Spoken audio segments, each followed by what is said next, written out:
전기를 둘러싼 소동. 실수로 미국인을 죽이다.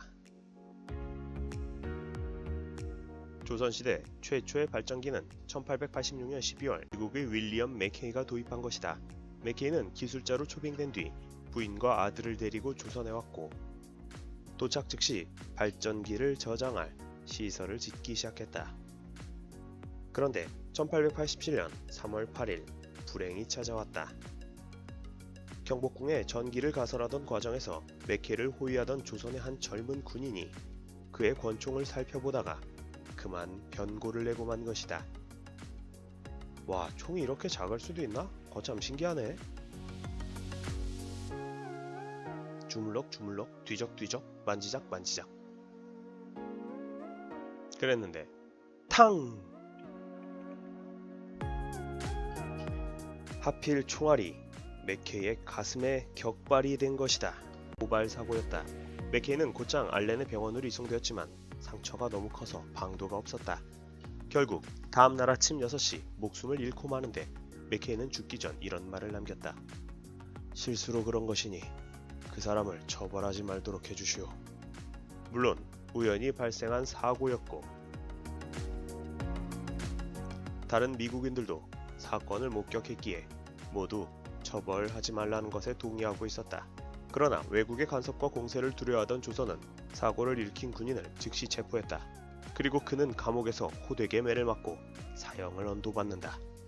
하지만 소식을 듣고 맥케이의 부인이 자진해서 군인에게 자비를 베풀도록 간청했다. 남편의 마지막 유언이니 제발 선처를 베풀어 주시오. 그렇게 맥케이 부인의 청원으로 그 조선 군인은 형 집행에서 풀려난다. 이 과정에서 고종은 부인의 성품에 감동받아 $500의 위로금을 내리고 당시 조선 노동자들의 1년치 연봉이 약 $30였다. 이들이 조선에 남기를 원할 경우 평생 주택과 아들의 학비를 지원해주겠다고 약속했다. 그러나 맥케이 부인은 제안을 거절하고 미국으로 돌아갔다. 대금을 지급하지 않으면 귀신이 발전기를 멈췄다. 1894년 5월이 되어서야 다시 발전기가 설치된다. 이때 설치를 맡은 것은 미국의 에디슨 전기회사였는데 파견 나온 미국인 기술자는 궁궐에 전기를 공급하는 계약을 고종과 체결하면서 공급 대금을 조선 왕실에서 받기로 했다. 하지만 전기공사는 계약대로 진행되지 못했다.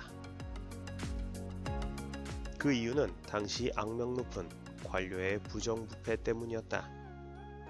부패한 관리들은 대금 지급 시기가 다가오자 암암리에 뇌물을 요구했고 뇌물을 지급할 때까지 대금을 지급하지 않으려 했다. 그러자 미국인 기술자는 대금을 받아내기 위해 기막힌 꼼수를 쓰는데 고종 황제가 평소 암살이 두려워 환하게 불을 켜고 잔다지. 그래 이거야. 이걸 이용해보는 거다. 어느 날 그는 발전기를 연결하는 나사를 빼버렸다.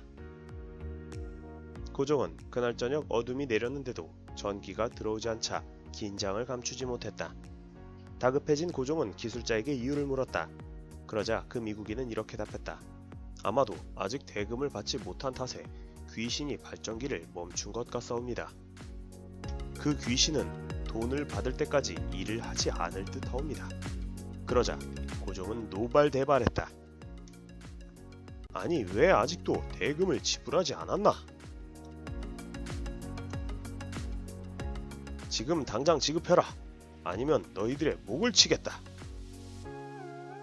이렇게 엄포를 놓고 나서야 대금이 지급되었으니 미국인은 대금을 받자마자 다시 발전기를 돌렸고 이렇게 말을 했다. 전기 귀신들이 다시 일을 시작하였사옵나이다. 전차의 도입.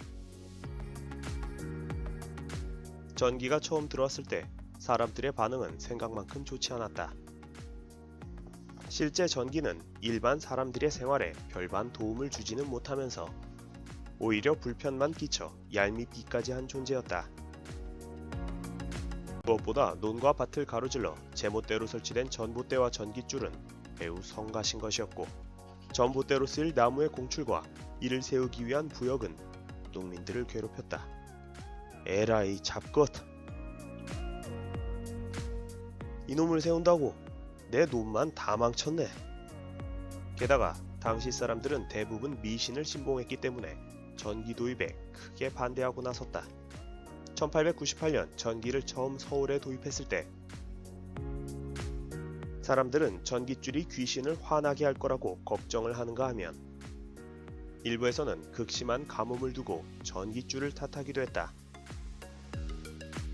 하늘에 저렇게 전깃줄을 쳤으니 하늘님이 노해서 비가 오지 않는 거임. 하지만 점차 시간이 지나면서 사람들은 전기의 유익함을 이해하게 되었으니 무엇보다 전차의 도입이 주요했다. 1898년 개통된 전차는 그야말로 근대화의 상징으로 각광받았다. 고종, 전차는 폭풍 속에서도 달리지, 그러면서도 빠르지. 아, 얼마나 좋은가. 당시 전차는 한양에만 3개의 노선이 있었는데 개통 당시 전차의 인기는 매우 높아서 일평균 승차 인원은 약 2,000명으로 당시 한양 부민의 1%를 차지할 정도였다. 전차를 타기 위해 생업까지 쉬거나 한 번 타면 내리지 않고 종점과 종점 사이를 몇 번이나 오가는 사람들도 있었다. 또 전차를 타러 지방에서 상경하는 사람들도 있었고 전차를 타느라고 가산을 탕진한 사람이 있다는 소문까지 나돌 정도였다. 하지만 전차는 마냥 환영받지만은 못했다. 전차가 개통된 지 일주일 만에 어린이가 치여 죽는 사고가 발생했는데 이때 전차 운전사인 일본인은 사고를 제대로 수습하지 않고 도망간 바람에 군중들은 거세게 항의하며 전차 2대를 불태워버렸다. 또 전차의 등장으로 생계에 타격을 입은 인력거 군들이 조직적으로 전차의 운행을 방해하기도 했으니 실제로 전차가 개통된 지 4에서 5년이 지난 후에는 실용적인 운송수단이라기보다는 흥미롭고 신기한 오락기구의 용도가 더 컸다. 신기술 신산업의 도입을 막는 것은 조선이나 현대 대한민국이나 어쩜 이렇게 똑같을까. 당시 한양 사람들은 여름날 밤이 되면 무더위를 피해 시원한 야외에서 잠을 청하는 버릇이 있었는데 전차 노선 주변에 살고 있던 사람들은 간혹 철로를 베개 삼아 잠을 자기도 했다. 철로는 조선시대 목침과 크기와 형태가 유사했기 때문이다. 미국 공사 알렌도 이렇게 말했다.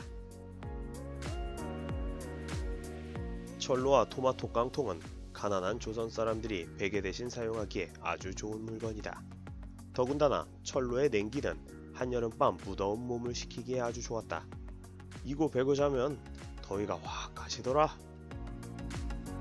1901년 여름 서울을 방문한 한 미국인은 당시의 모습을 보고 이렇게 썼다.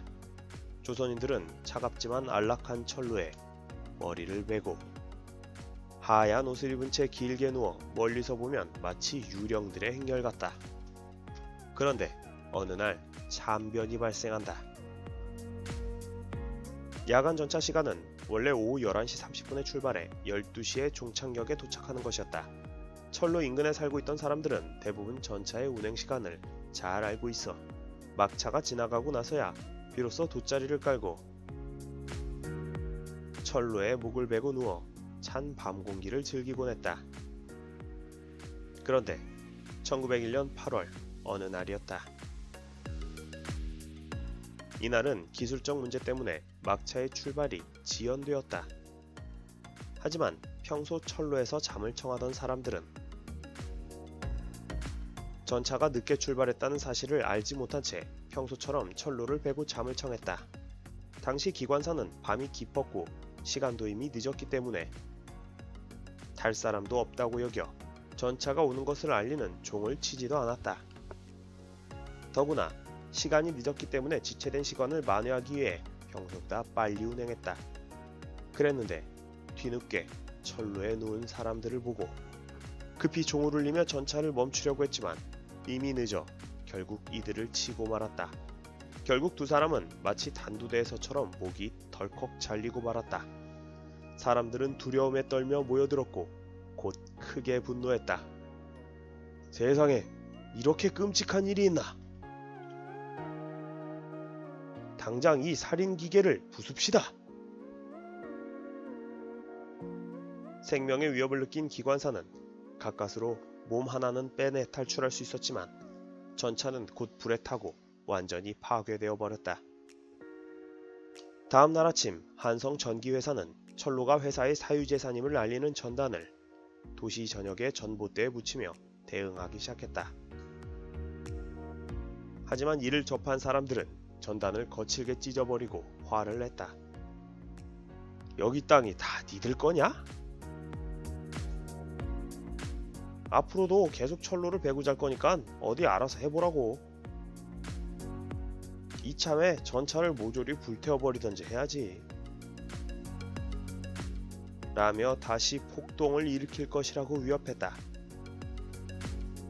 며칠 동안 긴박한 상황이 계속되다가 결국에는 한성 전기회사가 굴복하며 사건은 종식되었다. 이후로도 한양 사람들은 강철 철로 위에 목을 베고 밤 공기를 계속 즐겼던 것은 물론이다. 대신 한성 전기회사는 전차의 운행 일정을 일부 변경해야 했다. 특히 야간 전차는 반드시 일정에 따라 운영하도록 했다. 만약 출발이 지연되거나 기계가 고장날 경우 다음날 아침까지 운행을 연기했던 것이다.